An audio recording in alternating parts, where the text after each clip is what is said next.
E aí, amigos, vamos fazer um Contando Coisas para complementar a nossa reflexão da semana? Eu vou contar um pouco, né? Vocês sabem muito sobre mim já, né? Eu fiz muito Contando Coisas. Como foi a minha trajetória e como é minha trajetória dentro daquilo que a gente está falando, né? Mentoria, discipulado, né? Como que aconteceu? Que nem eu comecei meu processo de conversão em 98, certo?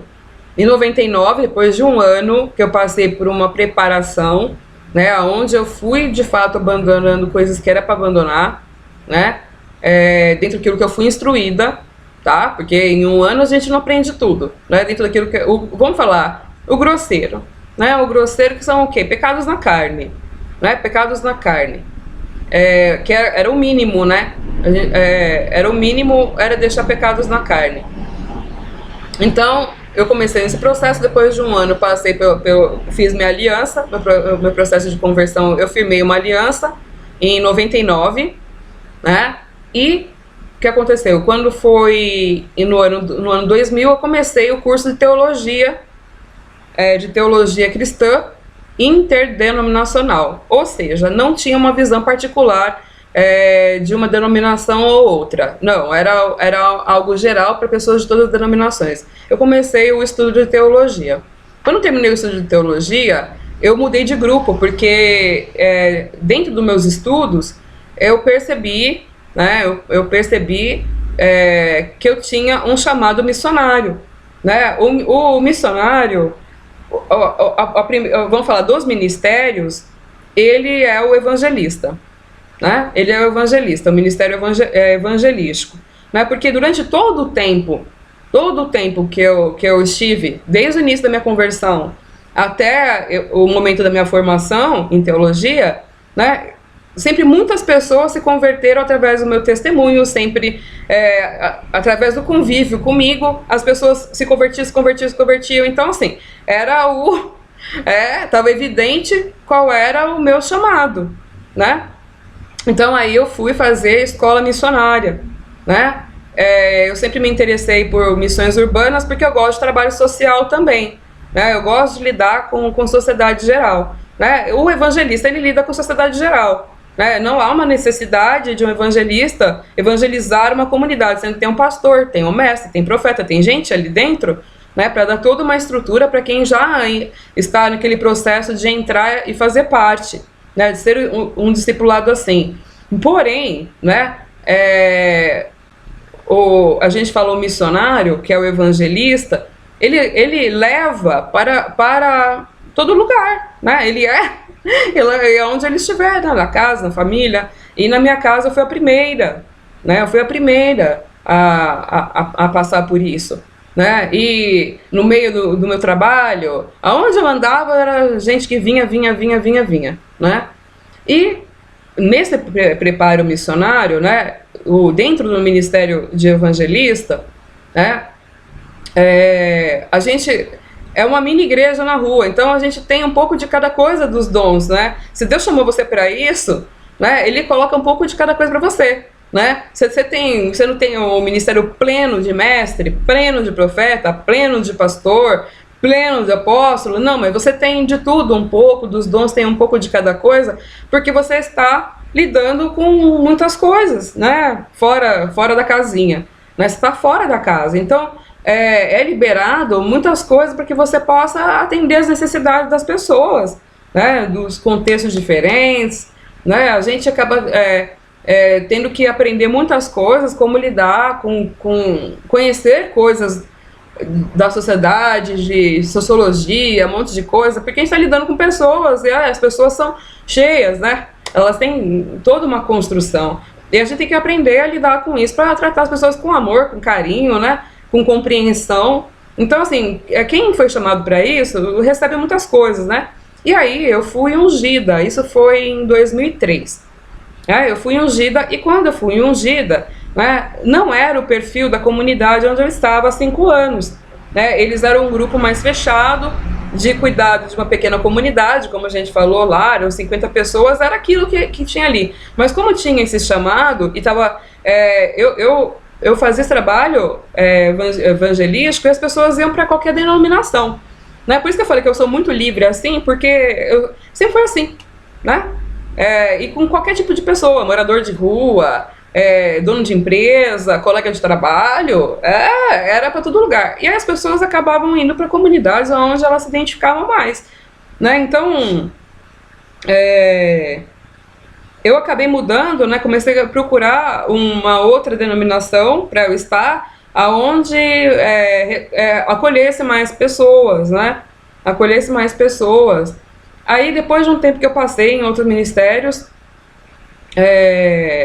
mas eu sempre vamos falar assim, eu fui ungida, eu já tinha isso que é um pouco autônomo e ao mesmo tempo não, porque você depende da comunidade para dar suporte para as pessoas, você recebeu o seu, mas também você tem para dar, né? E esse ministério, ele não é muito compreendido na maior parte das denominações. Então, a gente acaba enfrentando dificuldades internas, né? Quando recebe as pessoas de fora e quando não. Aí o que aconteceu? Deus começou a me tocar, né? Porque antes da minha conversão, né, eu fazia parte do ministério underground, eu fazia parte do universo underground, né? Do povo do rock, né? Do povo do skate, né?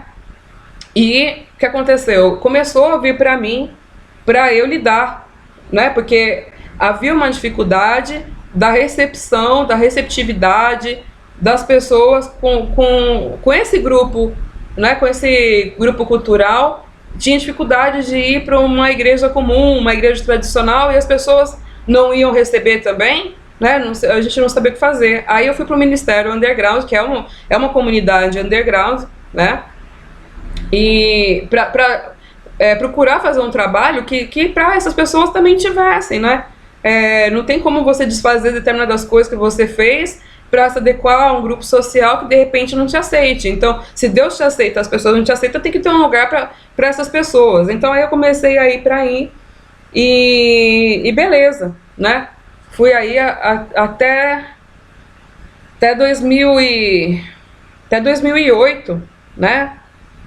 Até 2007 para 2008 fui aí para fazer missão urbana com esse pessoal. Mas, gente, depois, assim, eu fui tendo o meu desenvolvimento e também do serviço. E foi quando Deus abriu para mim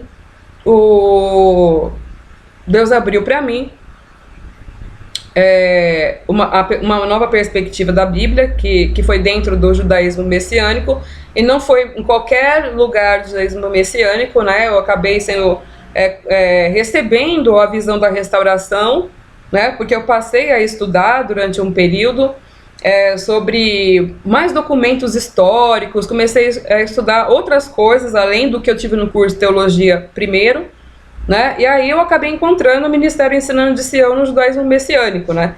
Eu conheci vários ministérios, né, do judaísmo messiânico, porém o único que eu encontrei, né, que tinha essa questão do estudo da palavra, né, porque eu entendo o ministério deles como mestres, né, eles têm o chamado de mestres muito forte neles, mas que precisava ter o Espírito também, né? Porque tem muitas denominações que não aceitam o Espírito, gente. Não sei como, porque está escrito na palavra que tem, né? Então, pessoas que também tinham experiência com o Espírito e com a palavra, porque isso daí é que faz o ministério fechar. Aí foi com eles que eu achei, né? A minha visão casou com a visão deles, né? Eu não recebi uma visão de alguém que eu não tivesse recebido primeiro, né? Então, foi o que a gente comentou, né? A gente confirma, o Espírito testifica. E ali, eles são um ministério de Belo Horizonte, eu sou de São Paulo, mas eles têm coisas online, aí eu passei a participar de cursos, né, do grupo deles, para ter essa comunhão entre pessoas online de tudo quanto é lugar, né, e acompanhar o serviço da Torá, o culto, né, que tem todos os sábados às 10 horas da manhã. E aí eu comecei a conhecer gente e, assim, como foi que eu vivi? Como eu estava numa etapa de estrutura, porque coincidiu com o meu casamento, né, eu casei e já aconteceu isso, né, assim que eu casei já começou a mudar isso. eu passei o quê? A fazer esse tipo de... Porque não tem como você tirar a unção de você, você já foi ungido, você já recebeu aquilo, né? Então, aí o que aconteceu? Eu comecei a fazer muitas amizades, né? Muitas coisas online, dei mais foco, eu tinha muitas coisas para aprender, né? Então eu dei mais foco à minha família, dei foco ao meu lar, foco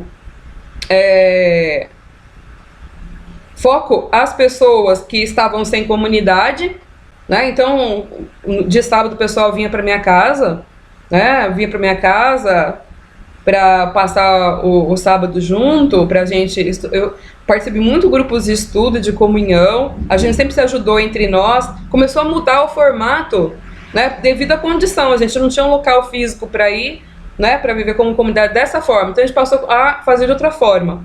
E aí a gente fazia ações sociais, né? A gente fazia ações sociais, a galera estudava também lá, né? Recebia essa estrutura de ensino, recebia essa estrutura de lá, mas outras coisas, a comunhão e o trabalho social, né, e a ajuda mútua, a hora que a gente fazia, e assim foi 10 anos. Eu vivi assim 10 anos até que eu passei por uma circunstância que eu já estava querendo, que a gente começou a querer estruturar um grupo melhor, né,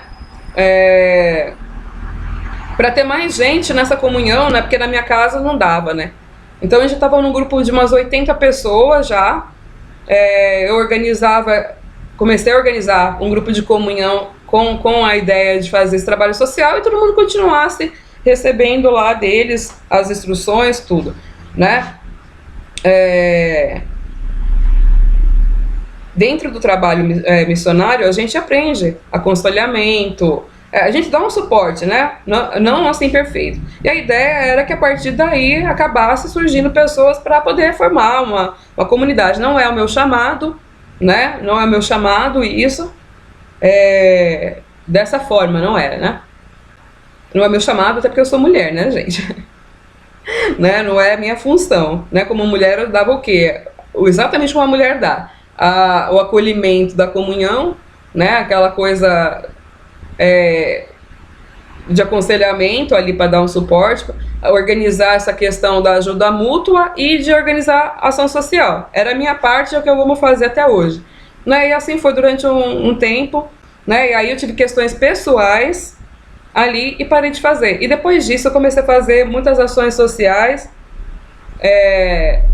fora, né? Eu não faço parte, mas eu tinha na época cobertura desse ministério, depois passei a não ter, né? E aí o que aconteceu? Eu passei um tempo meio sem saber o que fazer, e aí depois eu fui fazer trabalhos com droga dependente, fui fazer trabalho, outras coisas variadas. Então assim, eu nunca parei, né? Até que chegou um momento, né, que sabe, quando você passa as suas etapas, né? Passei uma enorme de uma aprovação, né? Eu sempre tive o suporte de um aqui, outro ali, eu nunca fiquei só, né? Porque como eu sempre fui muito aberta às denominações e ao trabalho que eu fazia por aí eu sempre tive o suporte das pessoas também, né? Então eu fiquei assim, sem um local fixo, né? Mas sempre coberta por alguém.